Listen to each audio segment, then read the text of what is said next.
Името му било Радко. Звучно, хубаво и кратко.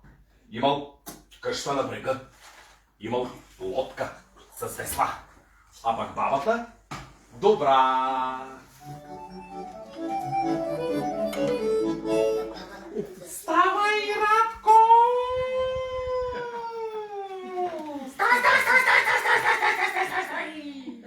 Ставай, Радко! Ставай! Идвам, Злато! Идвам! Ей, мена! Раз, два, раз, два, раз, два и раз и два. И оп! А така. Раз, два, раз, два, раз, два, раз, два. Хайде, стига си игра! Хайде, донеси вода, че ще трябва да пера. Тръгвам, Злато, тръгвам. Ей сега! Тръгвал Радко на мига и донасяли вода, а в другата ръка носели букет цветя. Ето, Злато, вода. Радко, какви са те стреби?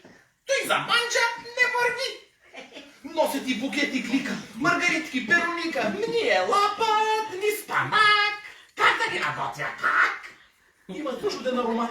Ще ти се завие свят. Да, вие ми се свят. Ама майче е от глад. Айде, хвърляйте с неща. Грабвай пръчката, страфта, да ти видя Аз гърба.